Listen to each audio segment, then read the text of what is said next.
Esta es la tarde en el continente americano.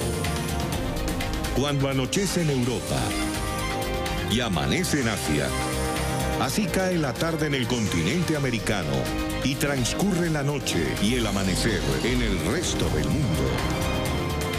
La tarde. Hola, bienvenidos a La Tarde de NTN 24, el canal de las Américas. Soy Idania Chirinos. Como siempre, un gusto y un compromiso acompañarles cada día.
Comenzamos en los Estados Unidos, donde el expresidente George Herbert Walker Bush fue despedido con un funeral de Estado en Washington en horas de la mañana, como lo veíamos en las imágenes.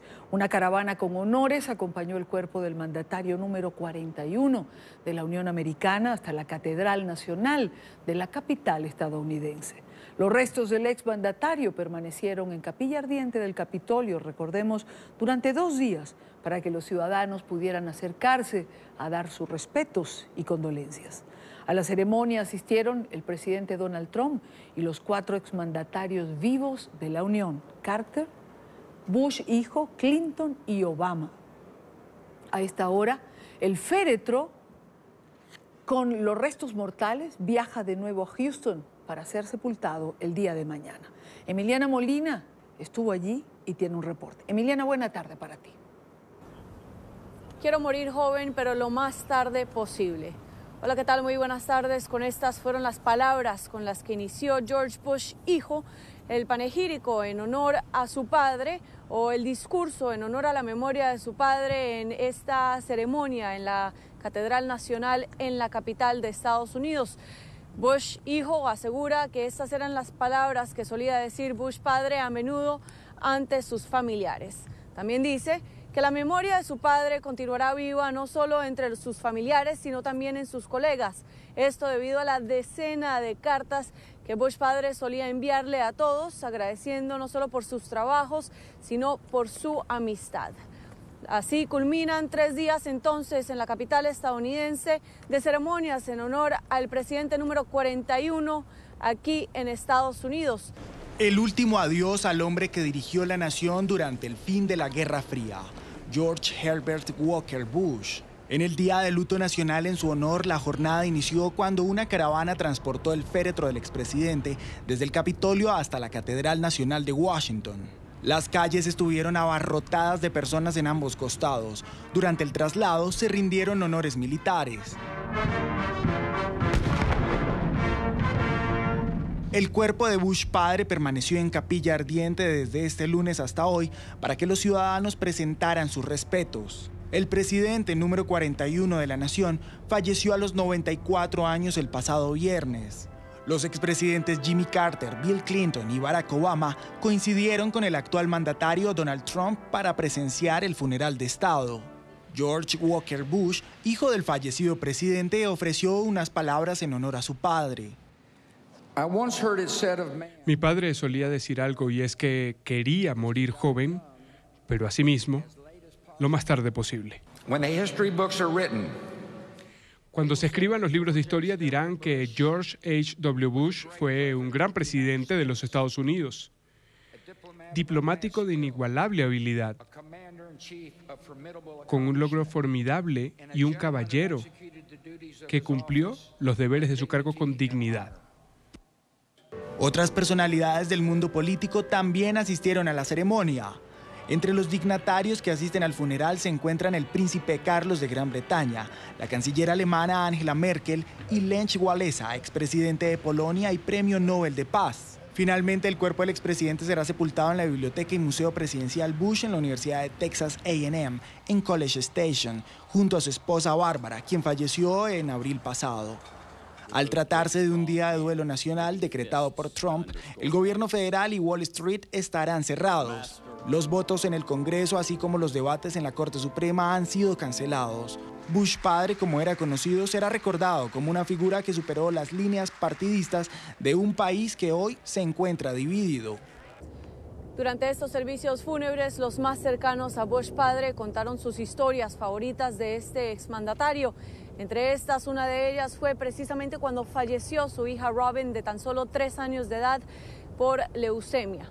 Este tenía lágrimas en su rostro, sin embargo, estaba acompañado por medios de comunicación y decenas de cámaras. Y prefirió aguantarse las lágrimas, esperar a que se calmara precisamente para darse la vuelta y que los medios de comunicación pudieran ver su rostro nuevamente, para así evitar el convertirse en la noticia y darle luz a esta problemática en los Estados Unidos. El cáncer o la leucemia en aquellos, los más jóvenes de la nación.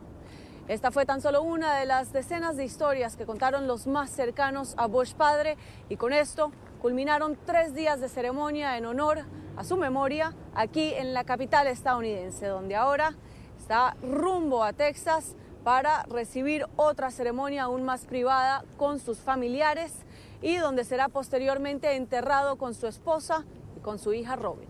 Son todos los detalles desde la capital de Estados Unidos. Emiliana Molina, regreso al Centro Internacional de Noticias. Gracias, Emiliana Molina, por la información. Son las 4:12 minutos en la costa este de los Estados Unidos. Son las 6:12 minutos en Argentina. Revisamos otros temas de la agenda informativa del día. Es noticia Ecuador, donde el presidente Lenín Moreno ha iniciado la búsqueda de candidatos para reemplazar a la vicepresidenta María Alejandra Vicuña. La ahora ex vicepresidenta dimitió a su cargo, acosada por una denuncia de presunta corrupción relacionada con el cobro ilegal de donaciones a un ex asesor suyo cuando era legisladora entre 2011 y 2013. Vicuña argumentó que su renuncia busca evitar que las presunciones en su contra sean utilizadas para crear un ambiente de inestabilidad en el gobierno o de rumores que apuntan hasta la posibilidad de que dimita el propio presidente Lenín Moreno, quien deberá presentar a la Asamblea, por cierto, una terna de la que salga el sucesor de Vicuña, siendo este organismo, la Asamblea, el que deberá escogerlo. Lourdes Cuesta, asambleísta por el movimiento Creo, afirmó en NTN 24 que Moreno debe buscar un binomio que no tenga lazos con el expresidente Correa y sea honesto. Creo que lo que le falta al presidente de la República definitivamente es comenzar con esa cirugía mayor contra la corrupción de la cual tanto ha hablado, y por de una buena vez separar de su lado todos aquellos colaboradores del ex régimen que lo único que le han hecho durante este año y medio de gobierno es daño. El presidente de la República lo que tiene que hacer hoy es nombrar un vicepresidente de la República honesto. No pedimos más los ecuatorianos. Honesto, eso es lo que nosotros necesitamos. En un año y medio, 2 vicepresidentes procesados por actos de corrupción. No como dice la ex vicepresidenta, por ser mujer o por ser de izquierda. Ni por mujer ni por ser de izquierda, por corrupta. Es noticia la aprobación del proyecto conocido como la Ley Fujimori en la Comisión de Justicia del Congreso peruano. Por mayoría y sin votos en contra, la Comisión del Parlamento ha dado luz verde al proyecto que beneficia a personas mayores de 70 años para que cumplan su condena bajo vigilancia electrónica. Según el texto presentado por la mayoría del Partido Fuerza Popular, liderado por Keiko Fujimori, la medida pretende promover la conversión de la pena para personas de avanzada edad que no representen peligro para la seguridad y hayan cumplido una proporción de esa pena. El texto, que ha recibido varias críticas, tendrá que ser debatido ahora en el Pleno del Senado. Es noticia el anuncio del Banco Central de Argentina, según el cual las expectativas de inflación comienzan a dar señales de desaceleración. Según la entidad financiera, la expectativa de inflación acumulada para el mes de noviembre resultó en 29%, 3 puntos por debajo de las estimaciones realizadas a finales del mes de octubre. Por esta razón, la entidad decidió eliminar la base de la tasa de interés del 60% y actualizar los límites de la zona de no intervención en el mercado cambiario. Minutos después del anuncio, el Fondo Monetario Internacional salió a festejar las medidas y aseguró que están dando resultados. El Fondo Monetario Internacional recibe de manera positiva las decisiones comunicadas por el Banco Central de Argentina. El nuevo marco de política monetaria de las autoridades está dando resultados, ya que las expectativas de inflación están cayendo y la volatilidad financiera ha disminuido. Las decisiones de hoy son consistentes con el marco de la política anunciada a partir de septiembre y ayudarán a reducir la inflación. El Fondo Monetario Internacional continuará apoyando a las autoridades para llevar a cabo su programa.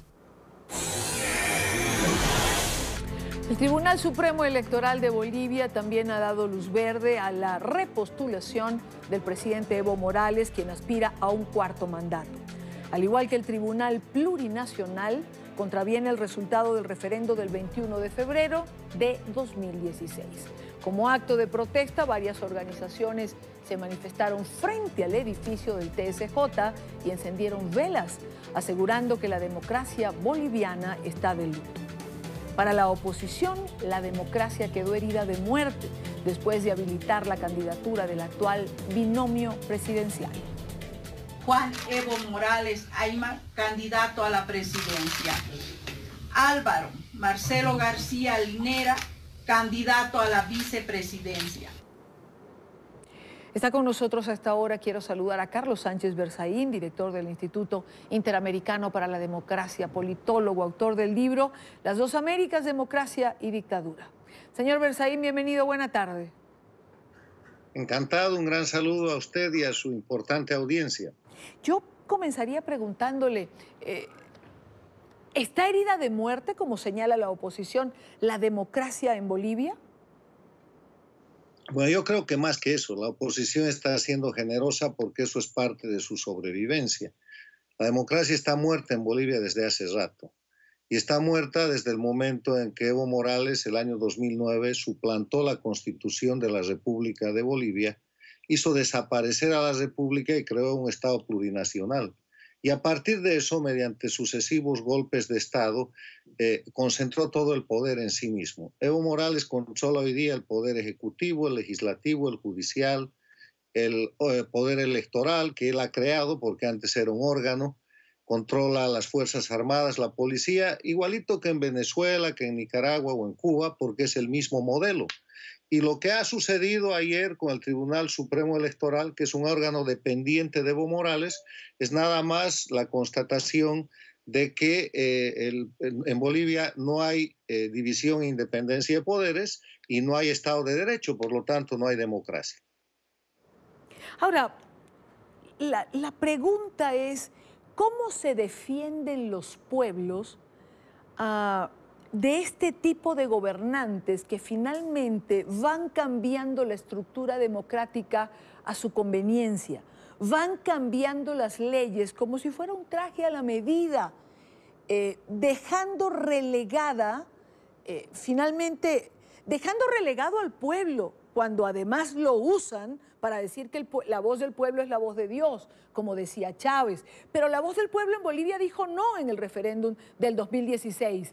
Y sin embargo Morales allí va, por un cuarto periodo.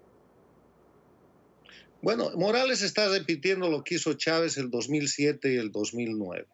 Está repitiendo lo que hizo el 2009 Ortega. Es simplemente la aplicación del modelo castrochavista por el cual gobernantes que han llegado al poder mediante elecciones, a través de sucesivos golpes de Estado, a través de sucesivas rupturas del orden democrático, cambian y alteran sucesivamente el orden jurídico hasta reemplazarlo por una trama, por una farsa de un ordenamiento jurídico hecho a su medida, lo que usted acaba de describir, explicado en términos jurídicos y politológicos. Entonces crean un sistema jurídico, entre comillas, integrado por puras leyes infames. Las leyes infames son aquellas leyes que, aprobadas con toda la formalidad y todo, violan los derechos humanos y los derechos fundamentales, y ese nuevo orden jurídico les permite manipular la concentración absoluta del poder en sus manos, manipular el sistema electoral y a través de las elecciones que ellos van repitiendo, simular que son democracia, travestir, o sea, falsificar el sistema democrático y dotarse de legalidad y de legitimidad para permanecer indefinidamente en el poder y de esa manera encubrir sus crímenes y tener impunidad. Lo que vemos en Bolivia, les reitero, es lo que ha pasado en Venezuela. En mayo de este año, el dictador Maduro hizo una elección a su medida, trata de con eso prorrogarse y posesionarse el próximo enero. Evo Morales ahora está yendo a un proceso electoral en el que él no debería participar, pero para eso ha usado ya el Tribunal Constitucional. Ayer acaba de utilizar su Tribunal Supremo Electoral y eso es prueba de dictadura nada más. Ahora, la respuesta, ¿qué hacen los pueblos frente a esto? Los pueblos, quiero recordarle algo, en la Declaración Universal de los Derechos Humanos, cuando se aprueba esa declaración, el último considerando dice que es necesario dotar al mundo de un mecanismo de protección y preservación de los derechos fundamentales de la persona para evitar que el ser humano se vea constreñido a hacer uso del supremo recurso a la rebelión contra la tiranía y la opresión. O sea, la rebelión es un derecho humano consagrado y proclamado por la Carta Universal. Pero además de eso, que es un extremo, existen las dinámicas de resistencia civil, de denuncia internacional, existe el procedimiento de que el pueblo simplemente no cumpla las órdenes emitidas por disposiciones y por leyes infames, como lo ha venido haciendo sin mucho éxito hasta ahora en lo interno el pueblo venezolano, pero con mucho éxito en lo internacional, de la manera como ha sido víctima el pueblo nicaragüense de una masacre que todavía perdura, con centenas de presos políticos y con centenas de crímenes cometidos por Ortega y su régimen. El pueblo boliviano lamentablemente está yendo en ese camino, en un camino de resistencia en el cual todos sabemos cómo comienza, pero nadie sabe cómo termina, frente a dictaduras que están dispuestas a todo. Están dispuestas a falsificar, están dispuestas a suplantar, están dispuestas a cometer cualquier crimen, están dispuestas a privarle de la libertad a la gente. Bolivia es un país con más de 1.200 exiliados políticos, con más de 90 muertos en la gestión de Evo Morales, asesinados en reiteradas masacres, y ahora lo que estamos viendo es el choque entre la fuerza irresistible contra el objeto inamovible. La fuerza irresistible de la voluntad popular que reclama libertad, democracia en Bolivia, y el objeto inamovible de la dictadura castrochavista en un narcoestado instituido por Evo Morales, que va a tratar de resistir eso a fondo. Y es posible que se repita la historia de Venezuela o la historia de Nicaragua. Yo espero, porque Bolivia es mi país, que nada de eso suceda y que la fuerza de la voluntad popular pueda retirar en términos pacíficos al dictador Evo Morales, pero en la agenda de estas dictaduras eso no está previsto, y lo que podemos observar en el corto y mediano plazo en Bolivia es un escenario de confrontación donde se pueden repetir la tragedia venezolana y la tragedia nicaragüense. Con un ingrediente, señor Sánchez Berzaín, con un ingrediente relativo a perdieron Argentina, perdieron Ecuador, digamos hablando dentro de la geopolítica de la región, y no quieren perder Bolivia. Es decir, Bolivia es importante, y si vamos al socialismo del siglo XXI, es importante intentar preservarla a como dé lugar.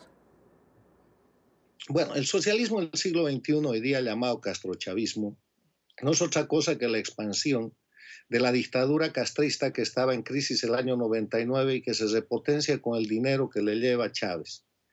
A partir de eso tenemos un siglo XXI lleno de vicisitudes, porque se pone en marcha este proceso de ruptura de las democracias para establecer regímenes indefinidos. Y en esa dinámica este socialismo del siglo XXI, castrochavismo, llegó en un momento a controlar todas las Américas. Es lo que yo describo en el libro Las dos Américas. Y perdieron la Argentina de los Kirchner, perdieron el Brasil de Lula y de Rousseff, perdieron relativamente el Uruguay, perdieron, aunque sea en términos democráticos, Chile, nunca lograron controlar el Perú. Están perdiendo el Ecuador con el avance hacia la democracia que está haciendo el presidente Lenín Moreno y están reducidos a Cuba, Venezuela, Nicaragua y Bolivia. Y Bolivia es el único país que les queda con careta de democracia. Es el único país que los ayuda a sostener una serie de juego de espejos, de imágenes para proteger los crímenes que se cometen tanto de trata de esclavos como de narcotráfico y de violación a los derechos humanos en Cuba, Venezuela, Bolivia y Nicaragua. Y no lo pueden perder, obviamente que no pueden perder y por eso van a librar una batalla extrema en Bolivia a costa del pueblo boliviano, al que han endeudado, al que han humillado y al que están tratando de someter ahora. Pero el pueblo boliviano tiene recursos, tiene movilización social, hay reacción popular y la señal hoy día en el pueblo boliviano tiene tres mensajes. El primer mensaje es que ya no hay duda alguna de que Bolivia es una dictadura y Evo Morales es un dictador que responde al intervencionismo castrochavista externo e internacional. La segunda señal es que estos señores, para permanecer en el poder, han montado un proceso electoral que es un proceso falso, fraudulento y falsificado, con unas elecciones primarias en las cuales están inscritos muchos candidatos de la oposición. Y esos candidatos de la oposición tienen que abandonar ese proceso porque si se quedan en ese proceso, simulando competencia con Evo Morales, están siendo cómplices y están siendo parte de ese proceso de falsificación y engaño al pueblo boliviano. Y la tercera señal es una señal de movilización nacional que ha sido emitida desde anoche y desde hace varios días por plataformas sociales, comités cívicos, ciudadanos en general, que han puesto a Bolivia en estado de emergencia, al que nos sumamos todas las instituciones y las personas que defendemos la libertad y la democracia en las Américas y en el mundo, instando también a que la gente que está en el proceso político, en la simulación electoral que se está llevando a cabo en Bolivia, no se quede en el juego de Evo Morales y marque la diferencia. Bueno, si se queda en el juego, pasará lo mismo que en Venezuela. Legitiman a Maduro cada vez que participan de alguna manera, ¿no? Así es. Maduro en la elección del 20 de mayo pasado tuvo solo 2 legitimadores. La oposición, en medio de su debilidad, lo que fue la MUD y el resto de los candidatos, tuvieron la virtud de llevar a Venezuela a una situación que puede funcionar en Bolivia, que no es la abstención, no es solo el hecho de no presentar candidatos, es además el hecho de convocar al pueblo a que no vote o a que vote nulo. De esa manera, Venezuela pudo lograr que cerca del 80% de los venezolanos deslegitimen a Maduro al no ir a las urnas o al votar nulo.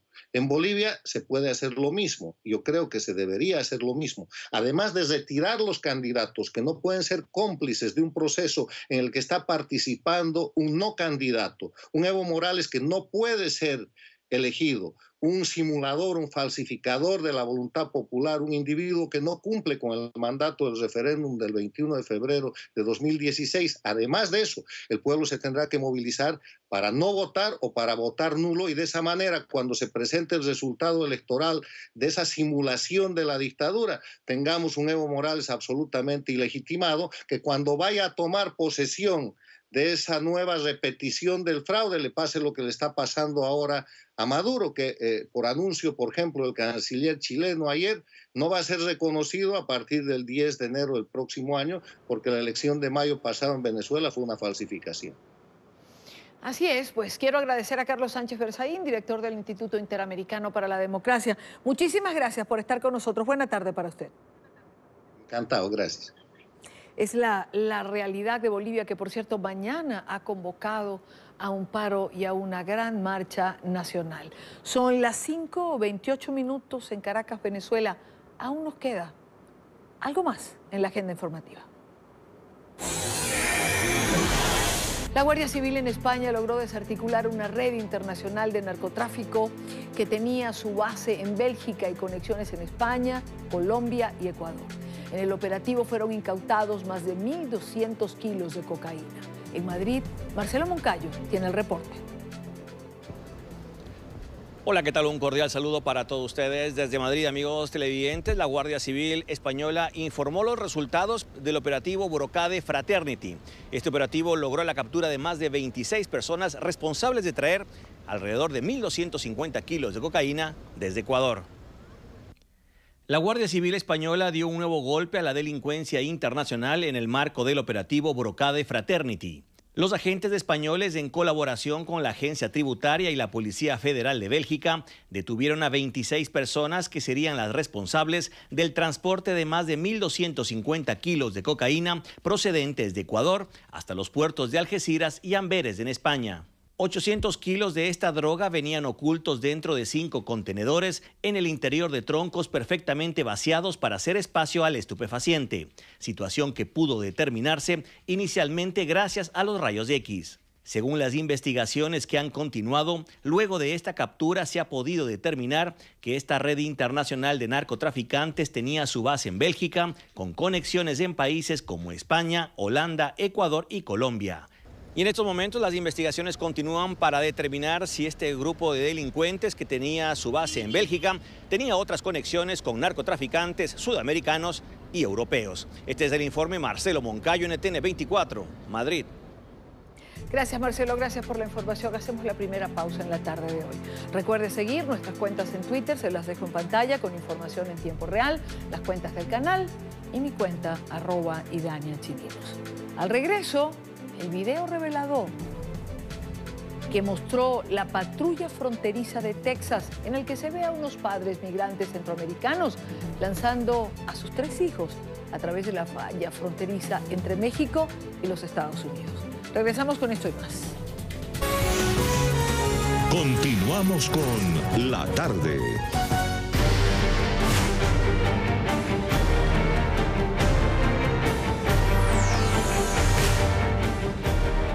La patrulla fronteriza de Arizona reveló un video en el que se ve cómo una pareja lanzó a sus 3 hijos de 2, 7 y 10 años sobre el muro de 5 metros de alto que divide México de los Estados Unidos.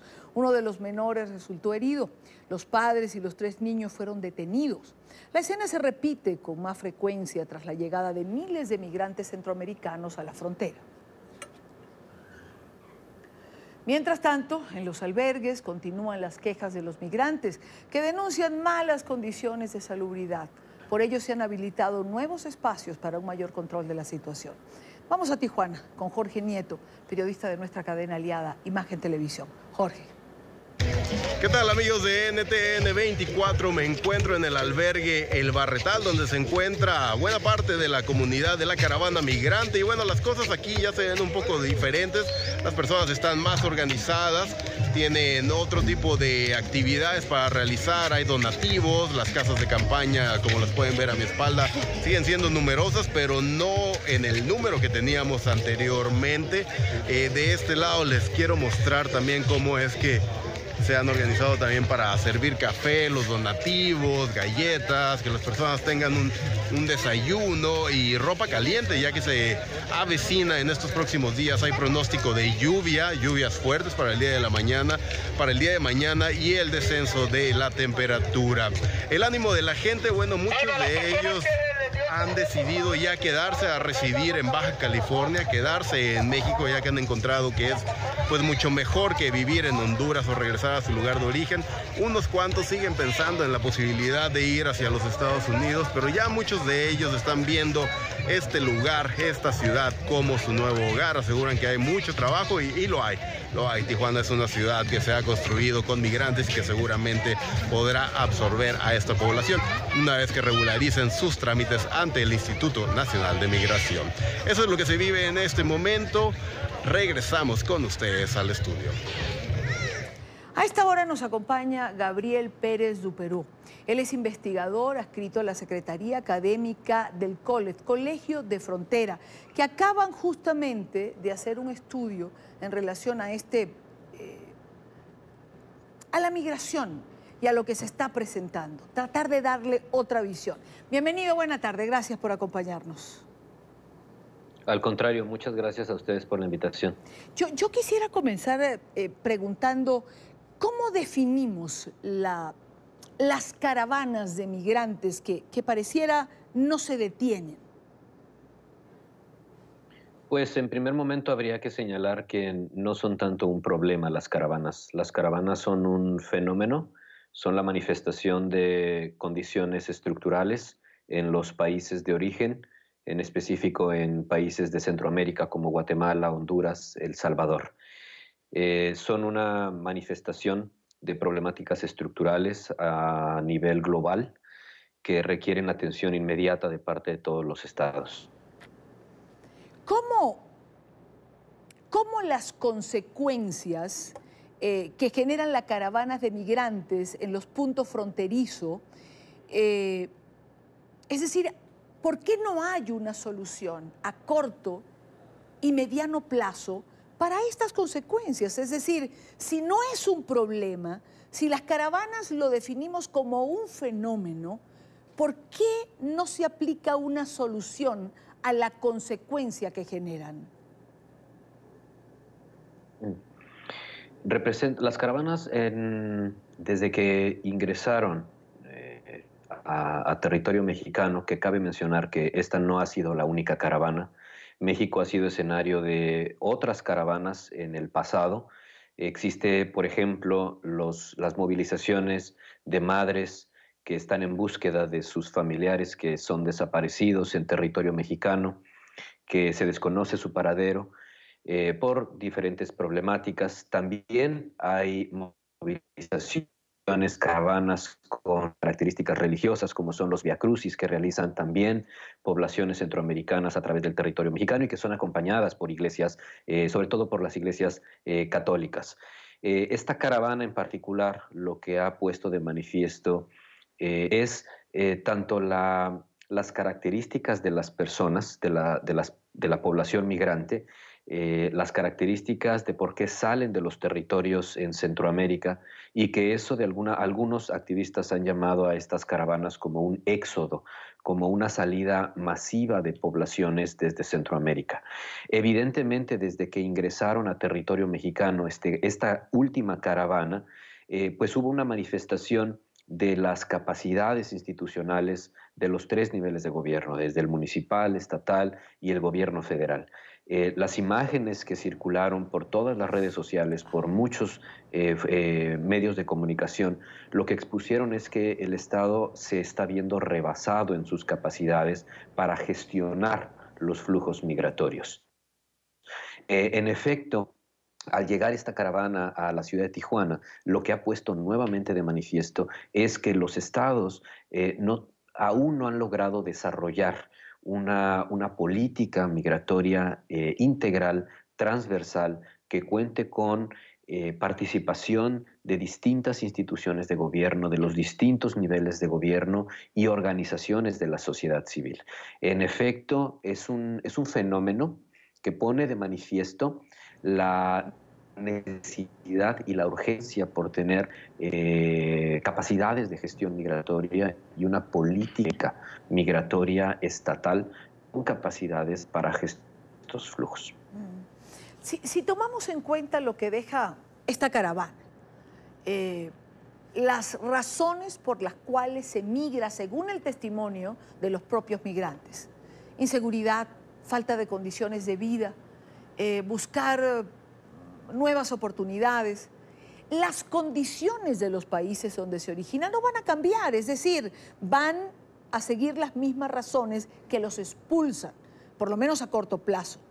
¿Cómo articular una política que dé respuesta en ambos países, tanto en México como en Estados Unidos, y no tener estas crisis en momentos picos como el de ahora?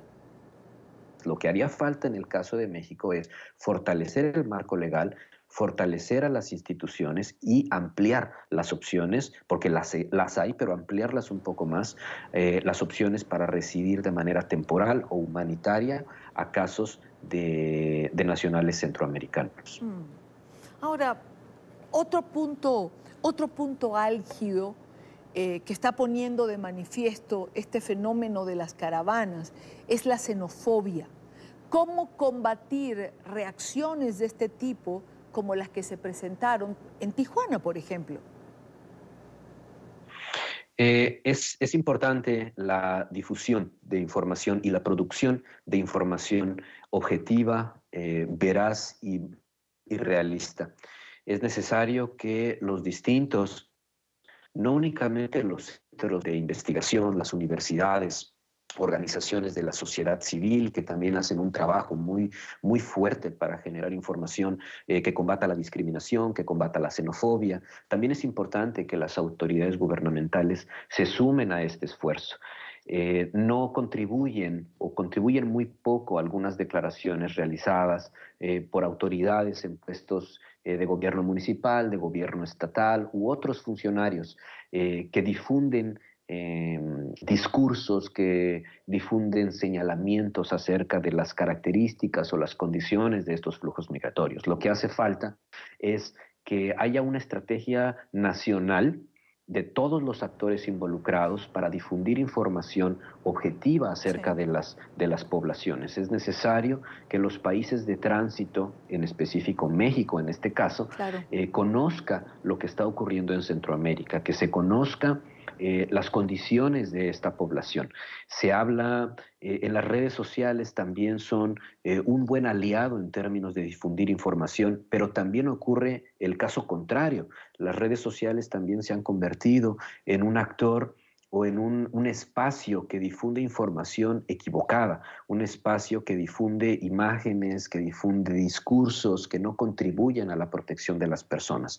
Entonces es importante que se genere la información, que se difunda la información sobre los fenómenos migratorios y que también se abran espacios de discusión con la sociedad. Es importante que la sociedad por donde transitan estas personas también expresen. Es muy importante que expresen sus necesidades, que expresen sus preocupaciones acerca de los flujos migratorios, pero poder contrarrestar o poder atender esas preocupaciones con información objetiva. Ahora, finalmente, señor Pérez, ¿el número de migrantes es más pequeño de lo que parece? Es decir, el efecto visual hace que a ratos uno piense que son miles y miles de personas las que cruzan. Cuando llevamos esto a la estadística, particularmente del estudio que acaban de hacer, ¿es menor de lo que se puede pensar? Esa pregunta es muy interesante porque, en efecto, por México transitan aproximadamente entre 2013 y 2016 de 260,000 a 392,000 eventos de centroamericanos por México.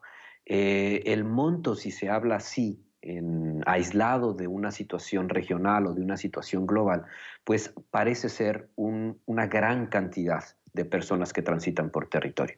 Sin embargo, cabe mencionar y resaltar que México no es un país con las características de otras regiones que reciben miles de migrantes. Y me estoy refiriendo a Europa, me estoy refiriendo a países de tránsito como pueden ser Turquía o países que reciben migrantes como Alemania o como España. Realmente, si se compara a nivel global, México recibe un número pequeño de migrantes en tránsito. Comparamos evidentemente con flujos migratorios sur-sur, por ejemplo, en América Latina, pues evidentemente México es un país que reporta grandes cantidades de migrantes que transitan por el territorio. Pero estamos hablando en términos globales de que México no es un país que reporte grandes cantidades. Solamente un porcentaje del 1% de extranjeros a nivel mundial residen en territorio mexicano.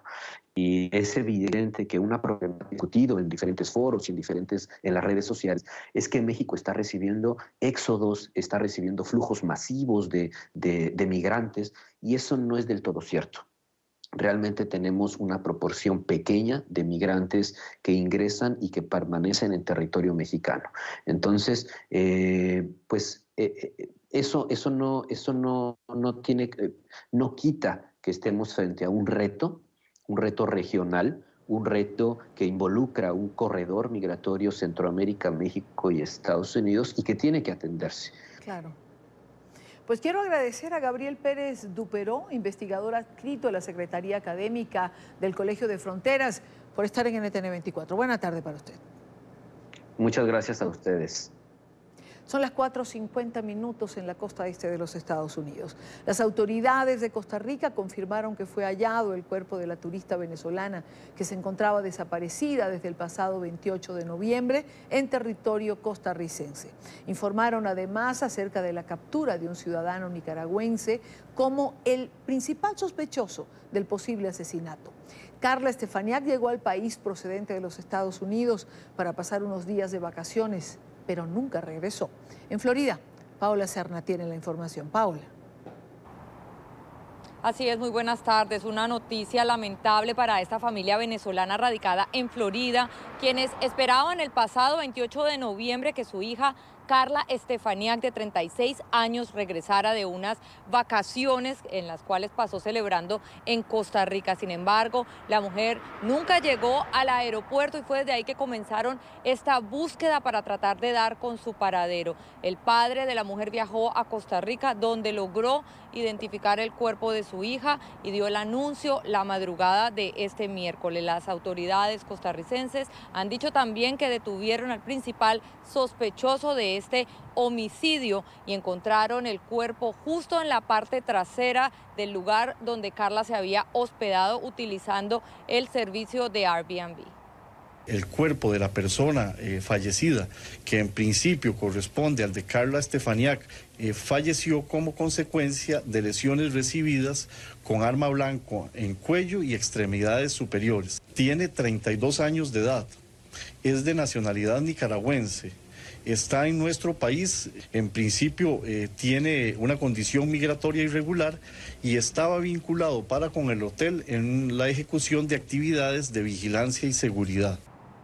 Carla era ciudadana americana, por lo que de acuerdo a la información de algunas de sus amistades, ya la propia embajada se estaría haciendo cargo del traslado de los restos mortales. Es la información desde Miami. Soy Paola Serna para NTN 24. Gracias, Paola, gracias por la información.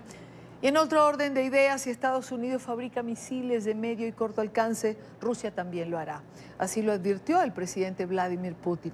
La declaración fue hecha luego de que la administración de Donald Trump le diera un ultimátum a Moscú para que explicara lo que han calificado como una violación al Tratado de Desarme Nuclear e insistiera en que se retiraría del pacto si no observaba cambios sustanciales por parte del Kremlin. ¿Cuál sería nuestra respuesta? Es simple. Si Estados Unidos comienza a fabricar misiles, también desarrollaremos misiles nucleares y convencionales de alcance intermedio. Les recuerdo que este año el Congreso de los Estados Unidos, antes de que se anunciara la intención de salir del tratado, ha asignado dinero para la investigación y el desarrollo de esos misiles. Como siguiente paso, comenzaron a buscar a alguien a quien culpar. Y la manera más fácil y familiar para el odio del occidental es culpa de Rusia. Esto no es cierto. Estamos en contra de la destrucción del tratado, pero si esto sucede, reaccionaremos en consecuencia. Con esto vamos a la pausa en la tarde. Al regreso, hoy se cumplen 4 años del arresto arbitrario del diputado venezolano Juan Requesén. Al volver, conversamos con su hermana Rafaela Requesén. También van a poder ver un fragmento de la película documental que hoy se estrena en Venezuela, con la historia del Foro Penal, esa institución que a lo largo de todos estos años ha respaldado, ha servido, ha defendido a los presos políticos en Venezuela. Y antes de pasar a la pausa, una invitación que les hago a diario. Suscríbanse en nuestro canal de YouTube, lo tienen en pantalla, www.youtube.com/NTN24. Nuestras entrevistas las puede ver cuando usted quiera. Si se suscribe, es muy fácil, hágalo. Entre y suscríbase y sea uno más de las personas que nos siguen a través de nuestro canal en YouTube. Vayamos al corte. En breve venimos con más de la tarde.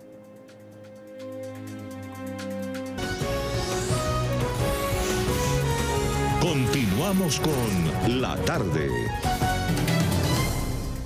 Son las 6:01 en Caracas, Venezuela. Hoy se cumplen 4 meses del arresto arbitrario del diputado opositor venezolano Juan Requesens, acusado por el régimen de haber planeado el atentado del pasado 4 de agosto contra Nicolás Maduro. Su defensa exige su libertad inmediata. Argumentan que no hay pruebas contundentes en su contra. Este es un informe de Oliver Fernández en Caracas. La audiencia preliminar está fijada para el próximo 18 de diciembre. El diputado Juan Miguel Mateus no es optimista. Cree que el presidente Nicolás Maduro, en este caso la supuesta víctima, no se presentará ante el tribunal y usará tácticas dilatorias. Muy probablemente ocurra que ese tribunal no dé despacho ese día, que Nicolás Maduro, en su supuesta condición de víctima, no se presente a la audiencia, no delegue defensa en el Ministerio Público, no delegue defensa en la Procuraduría General de la República y por lo tanto comience a configurarse un elemento dilatorio más que convertiría al diputado Requesens en un sentenciado a priori cumpliendo condena injusta desde ahora. El abogado Joel García asegura que legalmente no es necesaria la presencia de Maduro en la audiencia, pero debe darse por notificado. Lo que considera importante es que no hay elementos para llevar a juicio al diputado Juan Requesens. Si está notificado, la audiencia se puede celebrar sin la presencia de él, siempre y cuando esté debidamente notificado. No hay elementos de convicción para estimar que Juan Requesens podría ser autor o partícipe de los 7 delitos que se le señala. Diputados denuncian al gobierno de pretender maquillar las condiciones de reclusión de los presos políticos ante la posible visita de Michelle Bachelet a Venezuela como representante de la ONU. El problema con el diputado Requesens no son las condiciones de reclusión. Aunque el régimen ponga al diputado Requesens en un palacete, aquello es injusto, porque tendría que estar libre ejerciendo su función parlamentaria de representar al pueblo de Venezuela. Nosotros le hemos pedido a ella que esté atenta a lo que ocurre en Venezuela con una gestión que no solamente tiene rato iniciada, sino que es una clara tiranía que tiene hambreado al pueblo y tiene a un parlamentario como mi hermano Juan Requesens secuestrado en los calabozos del SEBIN, cumpliendo hoy 4 meses de injusto secuestro. El problema no es cómo está preso el diputado Requesens, el problema es que está preso, que se está violando su inmunidad parlamentaria y que el mundo se tiene que pronunciar. La familia de Juan Requesens confirma que han mejorado las condiciones de reclusión en el SEBIN, pero advierten que eso no arregla el daño que le han causado al parlamentario.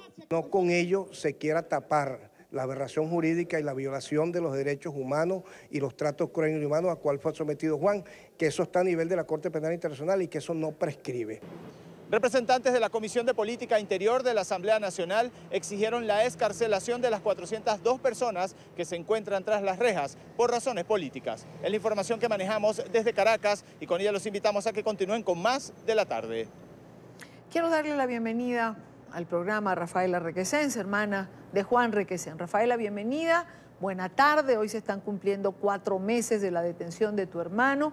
Sabemos que han mejorado sus condiciones de reclusión, pero él, ¿cómo se encuentra? ¿Quién lo ha visto? ¿Qué saben de su estado? Hola, Idania, gracias por el contacto.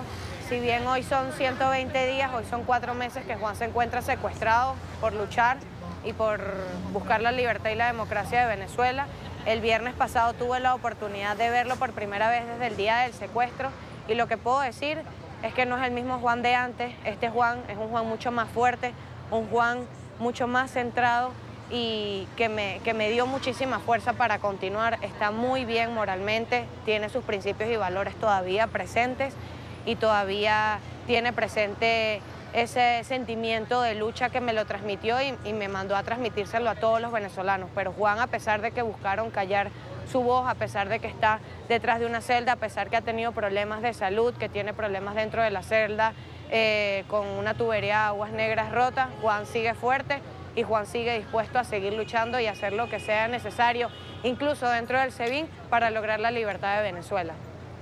Nos dice Rafaela que está anímicamente fuerte. Físicamente, ¿cómo se encuentra?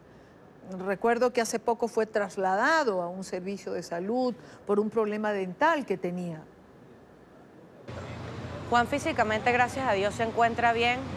Los últimos indicios de tortura fue cuando le hicieron grabar un video bajo químicos, bajo drogas, bajo amenazas, pero Juan ahorita pues está muchísimo mejor, las condiciones han cambiado después del cambio de la directiva del SEBIN. Sin embargo, es importante mencionar que a pesar de que hayan mejores condiciones para algunos presos, eso no significa que no sigan violando los derechos fundamentales de Juan, que sigan violando su inmunidad parlamentaria como diputado de la Asamblea Nacional, que sigan violando el derecho a la defensa, al debido proceso, a su libertad. Pero Juan físicamente, mentalmente y moralmente está muy fuerte y sigue luchando. Claro que se están violando los derechos fundamentales de Juan Requesén, de tu hermano. Pues está preso, ¿no? Y no está libre. El gobierno invitó a Michelle Bachelet para que venga en 2019 a constatar la situación de Venezuela. ¿Qué opinión te merece esta invitación por parte de Nicolás Maduro, finalmente? Mira, la visita de cualquier cuerpo internacional que crea en los derechos humanos tiene que venir ya. No podemos esperar hasta el año que viene, no podemos esperar hasta enero, febrero, marzo o hasta la fecha pues que decidan. La visita tiene que ser ya mismo, que vengan los que tengan que venir, que venga la alta comisionada Bachelet a que vea con sus ojos la realidad que vive Venezuela. Porque hoy yo estoy alzando la voz no solo por Juan Requesén, sino por todos los asesinados que cayeron el año pasado en protesta por el simple hecho de querer un cambio para el país, por todos los niños que mueren por falta de comida, por todos los que están muriendo, todos los venezolanos que están muriendo por no tener medicamentos. Hoy Rafaela Requesén sale a las calles y sigue alzando la voz por todos los venezolanos, por buscar un cambio. Y estas personas tienen que venir a Venezuela para que vean que diariamente se siguen violando los derechos de todos los venezolanos. No es solo Juan, que es diputado, es que son todos los venezolanos, desde la madre venezolana, desde el hijo venezolano, desde el padre venezolano. Hoy quien está siendo golpeado es la familia venezolana por un régimen que lo único que le importa es mantenerse en el poder a cuesta de lo que sea, pasando por encima de quien sea.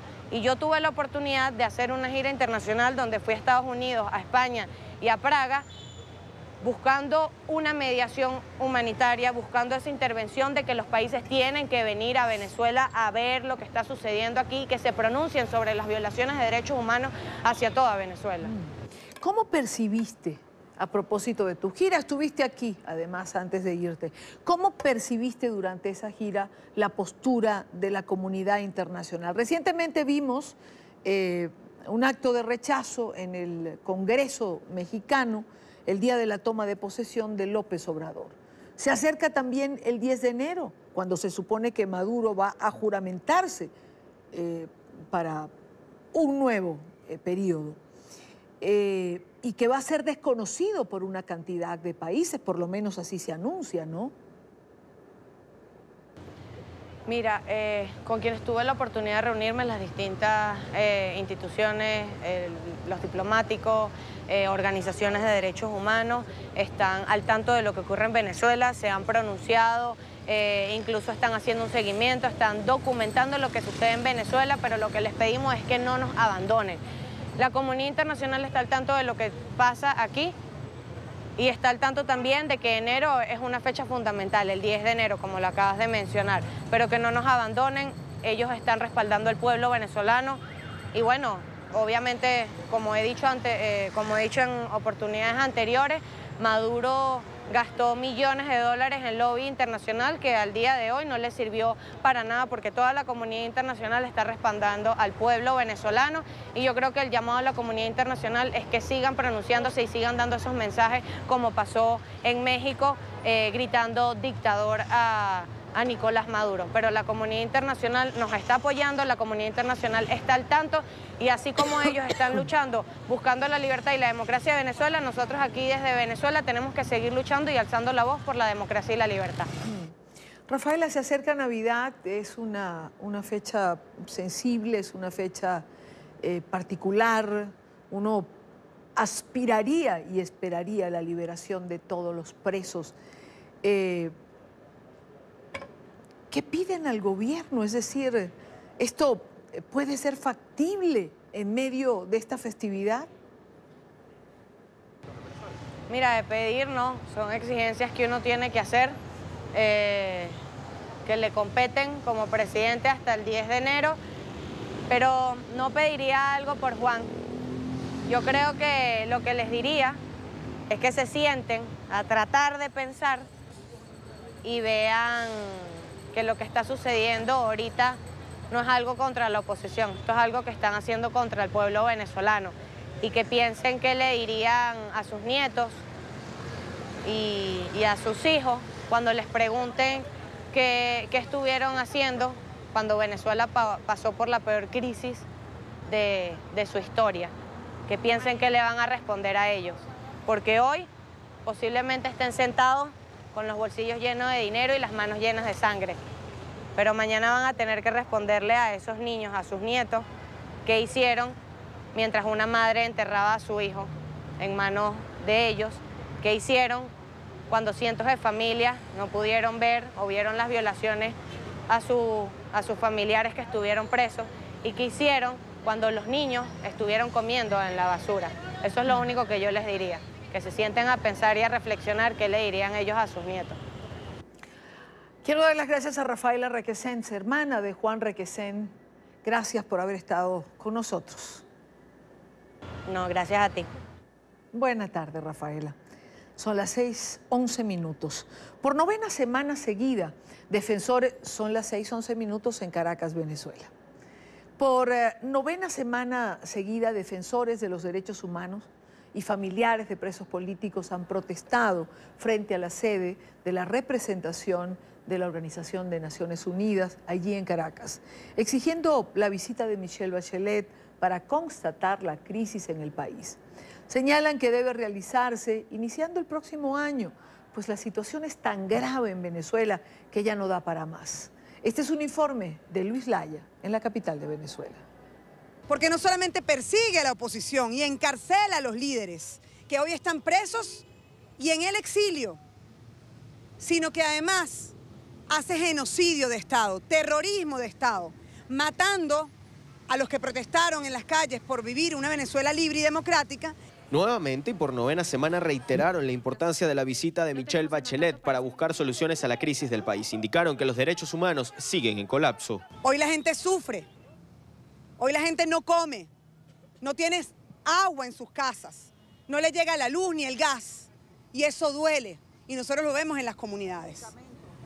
La madre de la fallecida Geraldine Moreno, asesinada durante las protestas del año 2014, reiteró su petición de reunirse con Bachelet para mostrar las violentas acciones del gobierno. Tienen pruebas y piden justicia. Así quedó mi muchachita de 23 años, por un guardia nacional y por un destacamento completo que entró a la urbanización Tasajal en Carabobo, donde hay 19 guardias nacionales que están implicados en el caso por encubrimiento. Hay 2 guardias nacionales que se encuentran en Ramo Verde y hay una línea de mando que dieron una orden por esta razón. Así quedó mi muchacha. Así como mi muchacha, hay 159 muchachos asesinados por este régimen dictatorial. Igualmente, la hermana de Miguel Castillo, un joven asesinado el 10 de mayo durante las protestas del año 2017, denunció irregularidades procesales en este caso. Hay detenidos, pero no culpables. A la fecha, el caso de mi hermano sigue exactamente igual que el año pasado.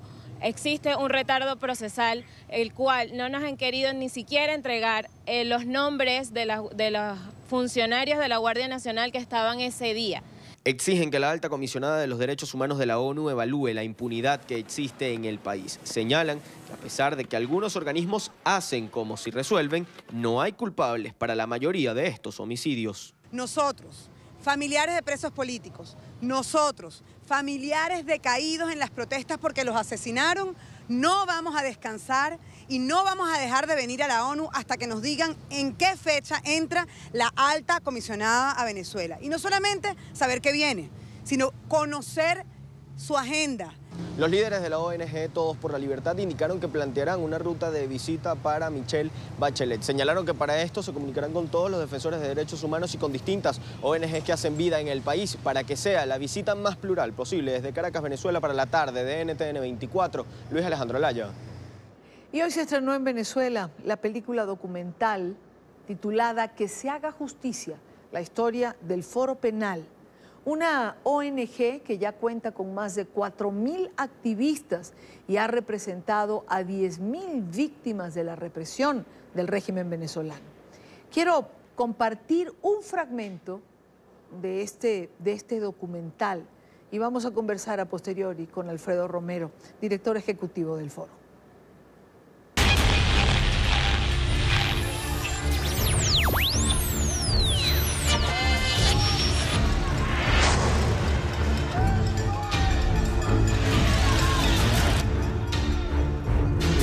Siempre pensábamos que estábamos en el, digamos, tocando fondo y el fondo de Venezuela como que no existe.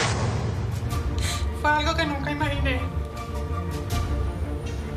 Que puedo yo tener una esposa puesta por ayudar a esos muchachos. De verdad que fue muy duro. Ese momento fue muy duro. Nos llevan presos sin orden, sin nada, una cosa. Y nos someten a un proceso de tortura. Fueron 8 horas de golpes y de torturas permanentes. Iban preguntas, venían golpes, asfixia. Me dice, te vas a morir aquí. Dijo Bolívar un día, maldito sea el soldado que vuelva las armas contra su propio pueblo.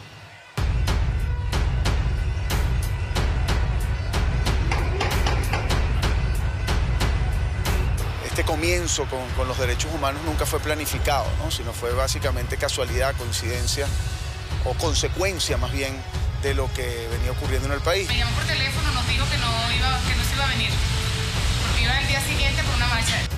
Esta persona que fue la primera que nosotros asistimos era María Capote, madre de Jesús, un muchacho de 18 años asesinado con un tiro en la cabeza el 11 de abril del año 2002.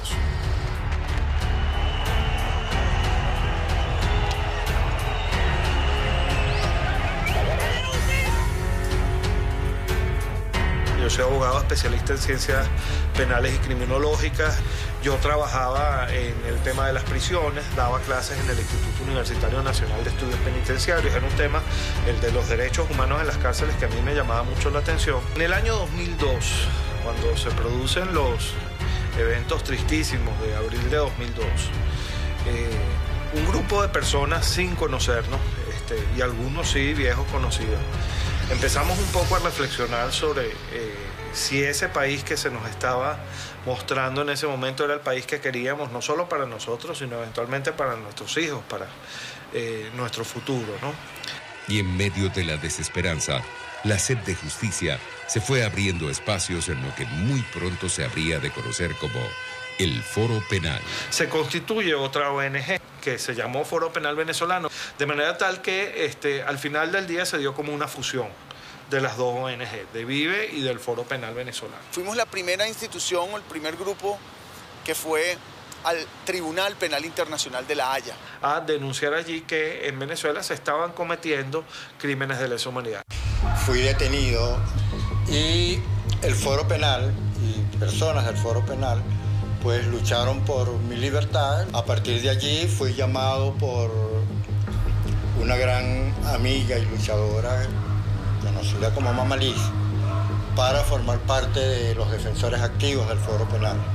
Y desde allí pues he venido luchando en agradecimiento y porque vi que es una causa muy noble, una causa que requiere una entrega total y absoluta por todos aquellos que nos están pidiendo ayuda.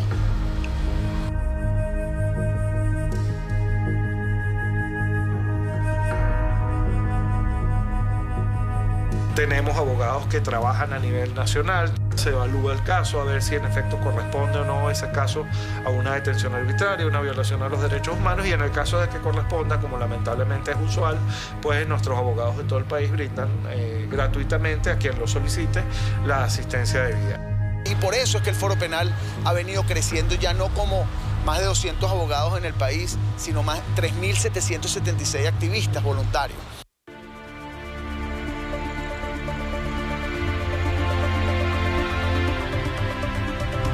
El Foro Penal Venezolano no existiera en este momento, no se conocería, no se sabría desde ningún punto de vista cuál ha sido la realidad del uso del sistema de justicia como un arma de persecución por motivos políticos en Venezuela.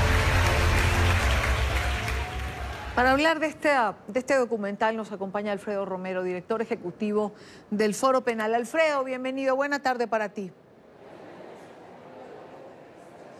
Buenas tardes, Idania. Siempre un gusto conversar contigo y bueno, buenas tardes a todos los que nos ven y nos escuchan. Un gusto para nosotros tenerte, pero sobre todo en un día particular como este, porque han tenido un acto bastante largo donde han presentado precisamente el documental. Y quiero que empecemos por ahí. Cuéntanos del acto, qué pasó allí, se extendió un par de horas, presentaron la película. Bueno, sí, estuvimos desde las 9 de la mañana realmente hasta esta hora, a las 6 de la tarde, porque es la asamblea realmente general del Foro Penal y aprovechamos de presentar este documental. Estuvieron aquí parte de representaciones de embajadas, de cuerpo diplomático en Venezuela, otros activistas de derechos humanos, otras organizaciones como Provea, Sin Mordaza y otro grupo de organizaciones. Y bueno, sí, fue la primera vez que hemos estrenado esta película documental en Venezuela, pero además de eso, aquí en este momento pues logramos traer, digamos, bueno, vinieron pues de diferentes estados del país, de todos los estados del país, realmente los activistas del Foro Penal, estamos hablando de más de 300 miembros del Foro Penal que estuvieron aquí presentes, de un grupo de hoy en día de más de 5.000 activistas, pero por lo menos lograron trasladarse, por decirte, del estado de Amazonas, como del Tamacuro, Zulia, Nueva Esparta, es decir, de los diferentes estados del país están aquí presentes y logramos también, además de presentar el documental, plantear propuestas del Foro Penal en lo que respecta a lo que consideramos un proceso que debe existir de coincidencia, no de reconciliación política, sino de coincidencia política y no de transición, sino de avance hacia un futuro de respeto a los derechos humanos y de un Estado democrático de derecho. Alfredo, hablemos un poco de la cinta, del documental. ¿Dónde nació esta idea? ¿Qué periodo abarca lo que los venezolanos, y entiendo que ya se presentó en España también, van a tener y han tenido la oportunidad de ver? Bueno, realmente esto no es un documental del Foro Penal, honestamente, es de unas personas que han empezado, que grabaron o que han grabado toda la trayectoria nuestra desde el año 2002 en Venezuela. Entonces, más que la historia del Foro Penal, es la historia de la represión en Venezuela. Por eso, cuando hoy Gonzalo Imiop, el director vicepresidente del Foro Penal, presentaba este documental, él señalaba que era la historia de todos nosotros, de todos los venezolanos. Realmente esto, cuando los que tengan oportunidad de verlo, van a ver que, y los que han vivido en Venezuela, incluso muchos de los exiliados, de los que han tenido que salir, sobre todo por la situación crítica en Venezuela y particularmente por la persecución política, se van a ver muy identificados, porque es parte de su propia historia. Se habla de las diferentes, por decirte, de los asesinatos ocurridos el 11 de abril del año 2002, producto de lo que se denominó el golpe de Estado, y por el asesinato posteriormente ocurridos en el año 2004, detenciones ocurridas en el año 2007 por el cierre del principal canal de televisión en Venezuela, que es Radio Caracas de Televisión, 2014, 2017. Es decir, toda una serie de situaciones que han venido ocurriendo y donde el Foro Penal evidentemente ha estado presente. Quiero decirte o recordarte cosas que ya de alguna forma sabes, Idania. El Foro Penal ha representado más de 10.000 casos de víctimas de represión. Al día de hoy tenemos, como decía, más de 5.000 activistas. Es decir, es una historia que no nace de, como gente piensa, el año 2014 o del año pasado, sino una historia de mucho tiempo que además ha traído como consecuencia, en virtud de la persecución política y la cantidad de venezolanos que han salido del país, que se haya crecido internacionalmente con más de 10 capítulos en más de 10 ciudades. Y respondiéndote completamente a la pregunta también que me señalabas, todavía en España no lo hemos estrenado y aprovecho, te pido permiso, aprovecho la oportunidad para decir que este 10 de diciembre se estrenará en Madrid, en España, y el 14 de diciembre en Barcelona, España, y luego de esas dos estrenos en Europa, es que el documental pues va a salir ya en público en las diferentes redes sociales. ¿Lo van a difundir a través de las redes sociales? Bueno, como te digo, nosotros claro, no o sea, somos los que me estás diciendo que lo van a... de esta película, pero... Me estás diciendo que lo sí, van a... considero yo que debe ser... Honestamente, sí, se va a difundir, no sé realmente dónde. Supongo que en redes sociales, bueno, es lo que quisiéramos, ¿no? Que por lo menos se hiciera público, que todo el mundo lo pudiera ver, pero no está en mis manos, honestamente, decirte cómo va a ser o cómo van a decidir hacerlo. Claro, pero te preguntaría, por ejemplo, ¿por qué Madrid y Barcelona?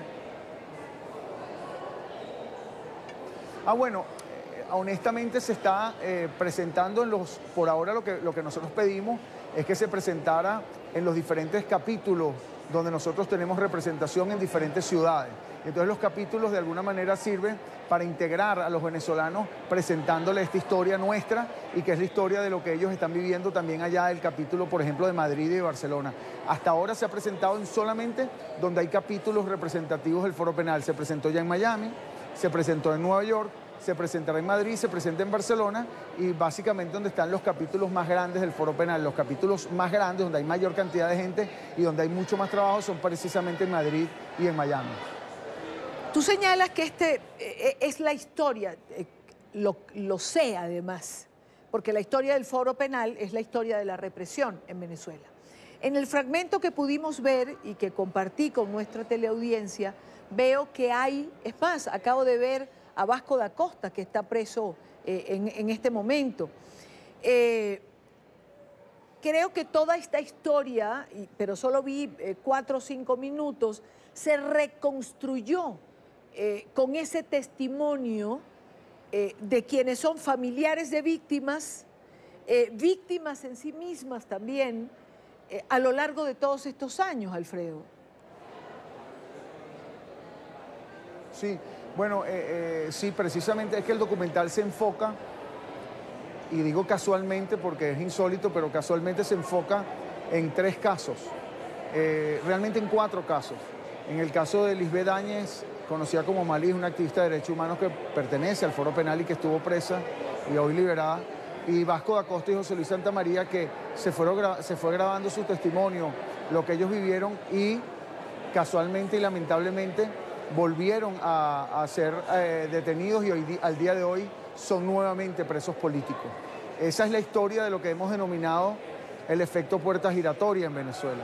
Encarcelan personas y excarcelan a otras, o al revés, excarcelan, es decir, liberan personas pero encarcelan a otros, y por eso esa rotativa de personas en las cárceles que suma el día de hoy 12.900 personas es lo que en definitiva crea el efecto intimidatorio, que es un método, una fórmula que el gobierno ha venido utilizando. Decía, y tú también lo repetiste, que representa la historia de la represión. Bueno, más bien en lo que respecta al Foro Penal es la historia de la lucha contra la represión. Es la historia de la represión en Venezuela, pero en lo que respecta al Foro Penal es una historia realmente de cómo combatir la represión basado en elementos esenciales y en herramientas como es la ley, como es la Constitución, y particularmente lo que es el respeto a los derechos humanos y las acciones pues no violentas, sino utilizando estas herramientas para lograr libertades, ¿no? Alfredo, una última pregunta. Me contabas al comienzo de la entrevista que hoy también se hicieron planteamientos, digamos, a los sectores opositores, propuestas. Me llamó la atención estos. Le piden a los sectores opositores que no hablen de reconciliación, sino de coincidencia. ¿Por qué? Bueno, fíjate, todos los venezolanos, hablar de reconciliación y utilizar esa palabra que es reconciliar, o sea, volver a unir, es como que estuviéramos separados. Y realmente lo que nos han separado en esas ideologías falsas de izquierda y derecha, que ya son totalmente caducas, son los que realmente utilizan la manipulación y las ideologías para controlar el poder político en uno y en el beneficio personal, como está ocurriendo en Venezuela. Nuestro llamado es no a reconciliar, sino a coincidir en lo que todos los venezolanos estamos totalmente seguros y en lo que creemos, que es en el respeto a los derechos humanos y en la calidad de vida. Tú le preguntas a cualquier persona, incluso del gobierno que no sea represor, que no sea o que no haya estado en curso en violaciones graves de los derechos humanos, y va a coincidir de alguna manera en que el respeto a los derechos humanos es necesario, y ese debe ser nuestro camino. Y precisamente ese es nuestro llamado. Yo creo que incluso hablaba también, no solo de no hablar de reconciliación, sino de coincidencia, sino hablaban, decía que no, y así fue las conclusiones de hoy, que no hablemos más de transición, sino de avance, porque hay un punto importante aquí, Dani. Aquí no queremos, si estamos en algo y coincidimos con el gobierno nacional, es que nosotros no queremos una transición hacia el pasado. Nosotros queremos una transición hacia el futuro, es decir, queremos avanzar más que realizar un proceso de transición que de alguna manera elimina a otros y vuelva a lo de antes. No, nosotros queremos construir esas personas, ese pueblo que coincide en el respeto a los derechos humanos y en la calidad de vida y que quiere precisamente avanzar hacia eso, pues coincidimos en que ese avance es necesario y ahí podemos nosotros trabajar conjuntamente en ello. Y cuando esto lo digo suena quizás un poco duro o crudo para aquellos que ven la represión en Venezuela, la violencia, lo que ha ocurrido en Venezuela. Bueno, ¿cómo hacemos para coincidir con aquellos que de alguna manera están allí asumiendo cargos públicos y que de alguna manera pueden representar al gobierno? Bueno, coincidimos con aquellos que de alguna forma consideran que hay que cambiar lo que está ocurriendo, que el respeto de los derechos humanos es esencial, excluyendo claramente a los que violan los derechos humanos, a los que son represores, a los que cometen crímenes de lesa humanidad, que son definitivamente muy pocos. Alfredo Romero, director ejecutivo del Foro Penal Venezolano. Alfredo, como siempre, gracias por estar con nosotros.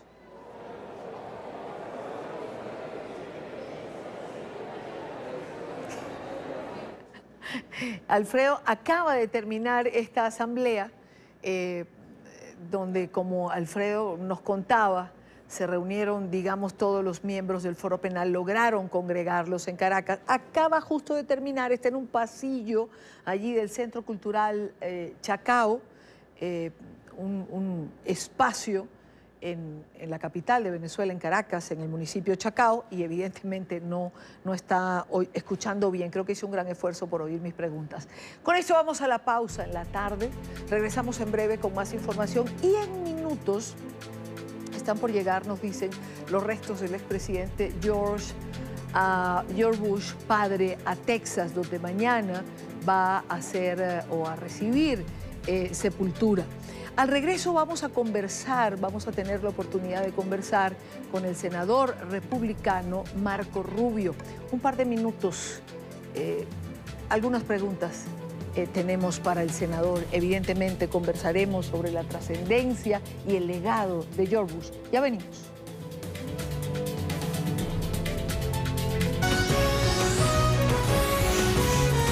Continuamos con La Tarde.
Retomamos la noticia con la que comenzábamos el programa. El expresidente de los Estados Unidos, George Herbert Walker Bush, fue despedido con un funeral de Estado. En la Catedral Nacional de Washington se dieron cita personalidades de la vida política de la Unión Americana. Entre ellos, el presidente Donald Trump y los exmandatarios Jimmy Carter, Barack Obama, Bill Clinton y el también ex jefe de gobierno e hijo del 41º presidente de los Estados Unidos, George Bush hijo. En un corto pero sentido discurso recordó más que al político al hombre, al padre, al amigo. Algunas lágrimas se asomaron mientras pronunciaba las palabras. Escuchemos. En sus últimos días, la vida de papá fue instructiva. Con la edad nos enseñó cómo crecer con humor, con dignidad y con amabilidad. Y cuando finalmente llegó su momento, tuvo una reunión con el coraje y con la alegría de lo que viene y lo que queda adelante. Una de las razones por las cuales murió joven es porque casi lo hizo 2 veces. Cuando era joven, una infección casi se llevó su vida. Después quedó solo en el Pacífico, flotando en el mar, esperando a que lo rescataran antes de que lo encontrara el enemigo. Dios respondió a esas oraciones y tenía otros planes para George H.W. Bush. Creo que esas cercanías con la muerte le hicieron querer aún más el regalo de la vida. Cuando son las 5:40 de la tarde en la costa este de los Estados Unidos, quiero saludar a esta hora al senador republicano Marco Rubio. Senador, bienvenido. Gracias por estar en NTN 24. Muchas gracias por la invitación. Hoy Estados Unidos le ha rendido un homenaje solemne al expresidente George Bush, un sentido homenaje. Si tuviese que definir su legado, su trascendencia como servidor público, ¿cómo le definiría? Bueno, es un hombre primero de una experiencia increíble, empezando desde muy joven, de voluntario, a la Segunda Guerra Mundial, donde por poco pierde su vida, fue rescatado. Después regresó, empezó su vida de nuevo. Viene de una familia en cual su padre era senador, él tenía el privilegio y basado en esos privilegios él pensaba que tenía y creía que él tenía una obligación de rendir servicio público al país y es lo que hizo toda su vida. Fue el director de la CIA, el chairman del Partido Republicano, vicepresidente, fue nuestro representante antes de tener embajador en China y obviamente presidente. Una cantidad de experiencia enorme y una vida que le dedicó al servicio público. También fue miembro del Congreso.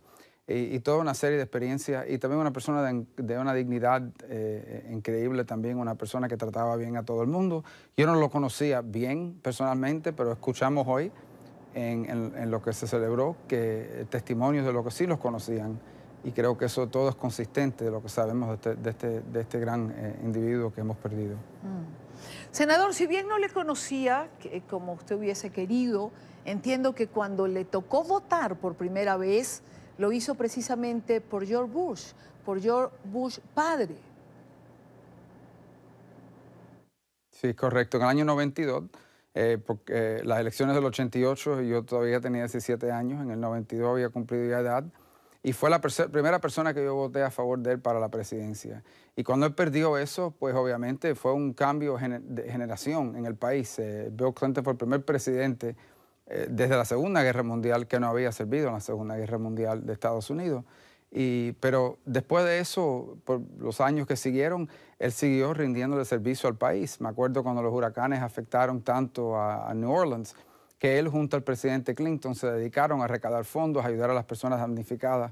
Él siempre participó en toda una serie de actos caritativos y a través de los años, como ha sido usual en el pasado, nuestros presidentes, después de dejar el puesto, a través de los años van ganando apoyo del país. Es una gran tradición que tenemos acá y George Bush no fue excepción. Senador, permítame pasar a otro tema ya que tenemos la oportunidad de conversar. Usted ha sido crítico de la relación China-Venezuela. Ha solicitado al presidente Trump se investigue si China violó las sanciones a través de la compañía de telecomunicaciones ZTE, que estaría detrás de la implementación del carné de la patria de Venezuela. ¿Es así? Es así.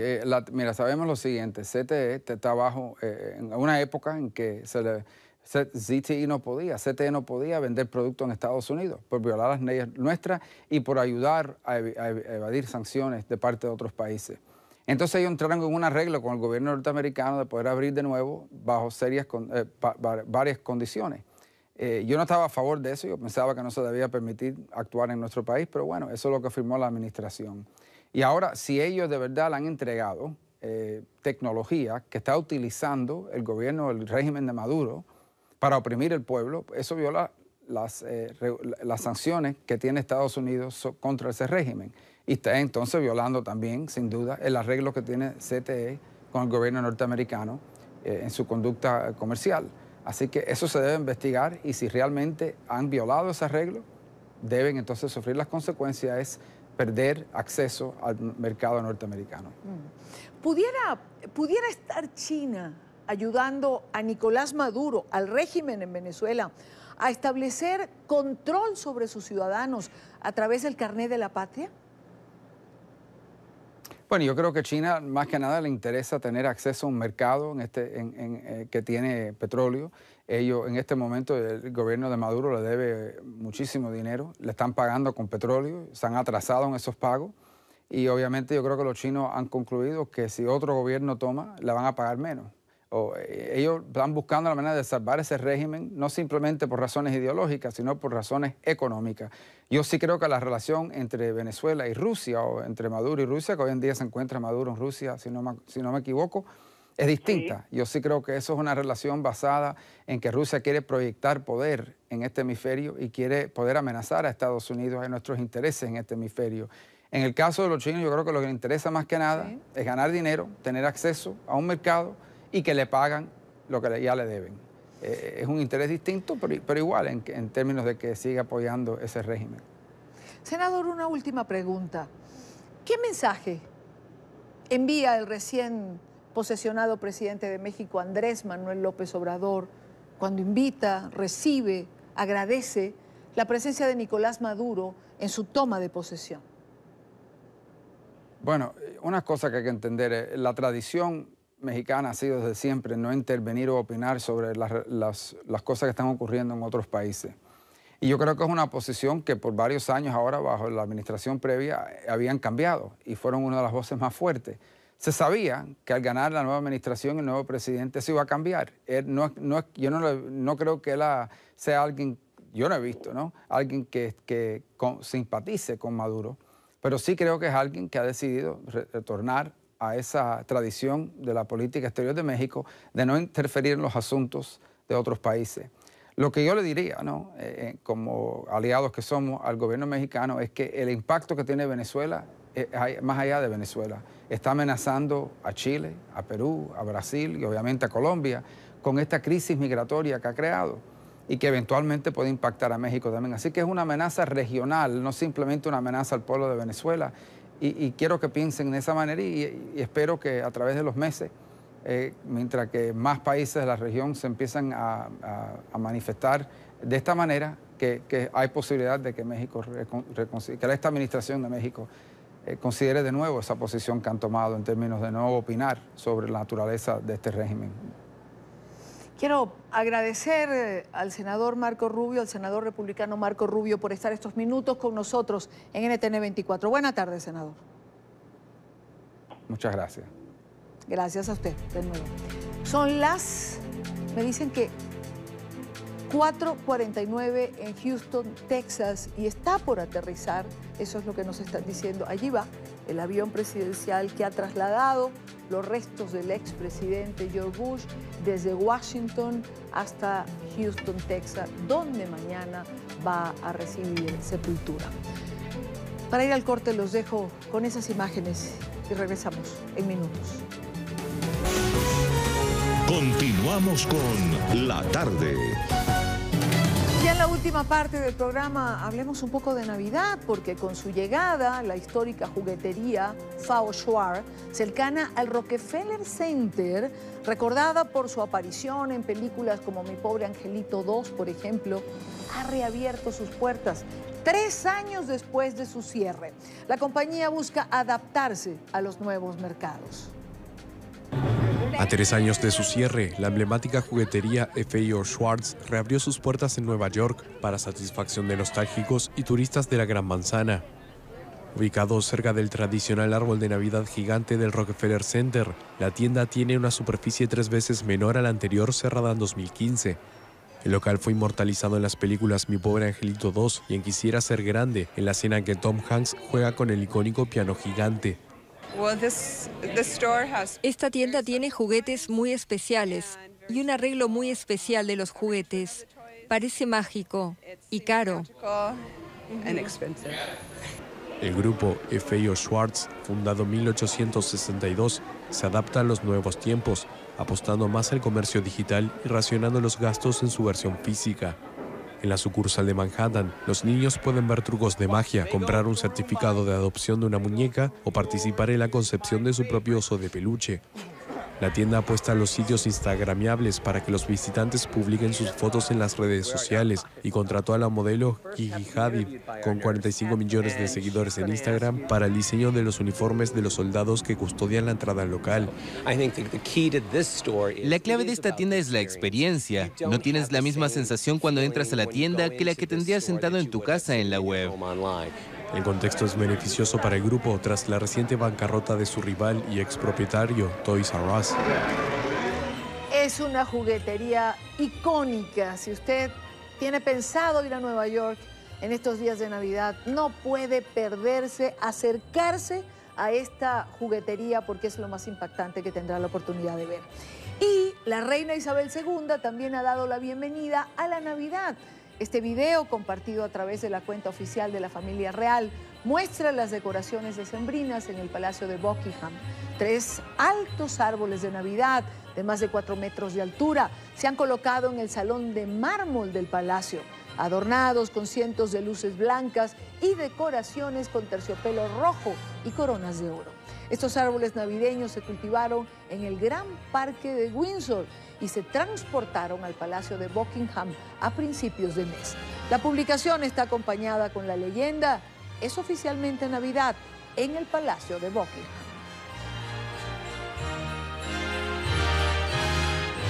Llegamos al final de la tarde de hoy. Recuerden seguirnos también en nuestra cuenta de Instagram, @NTN24, y mi cuenta, @idania.chirinos. Les espero mañana, como siempre, a la misma hora para compartir, debatir, analizar la agenda informativa del día. Los dejo con las imágenes en Houston.